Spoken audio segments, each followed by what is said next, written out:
दरअसल लक्की इतने साल काम करने के बाद भी अपने लिए एक मोटरसाइकिल भी नहीं खरीद पाया था। लक्की की तनख्वाह ही इतनी कम थी कि सिर्फ उसके कमरे का किराया, उसकी साइकिल में डालने वाली हवा का खर्च, बिजली पानी का बिल और डिंपल के साथ महीने में 1-2 बार बाहर जाने का खर्चा ही निकल पाता था। उसे डिंपल की कही बात अक्सर याद आती थी। लक्की, अगर अगले 2 महीने में बाइक नहीं खरीदी ना तो मैं तेरे से ब्रेकअप कर लूँगी, देखना। असल में डिंपल को लक्की के साथ बाइक पर घूमने की बड़ी तमन्ना थी। लक्की की इस उजाड़ ज़िंदगी में वही तो एक थी जिसके लिए जिंदा रहने को उसका दिल चाहता था। जब भी वो उससे बाइक की बात करती तो लक्की डिंपल की इस बात को हंसकर टाल देता था। वो अपने मन में इस बात को अच्छे से जानता था कि डिंपल उससे बहुत प्यार करती थी और वो उससे कभी छोड़कर नहीं जा सकती थी।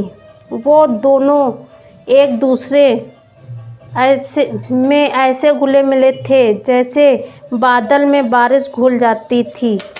लक्की को डिंपल बहुत पसंद थी और वो उसके लिए दुनिया जहां की खुशियां खरीद कर ला देना चाहता था।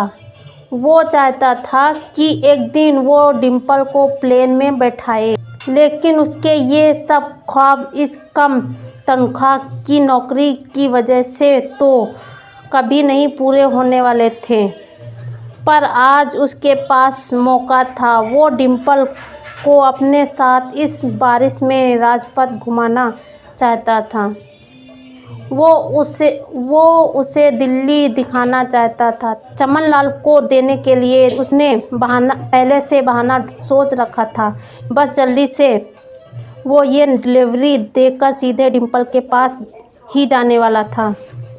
उसने होटल ब्लू नाइट के बाहर मोटर बाइक पार्क की और सीधे होटल के अंदर चला गया। लक्की ने रिसेप्शन पर पहुंचकर नमस्ते करते हुए रिसेप्शनिस्ट को बोला, जी मैं चमन मेडिकल स्टोर से आया हूँ।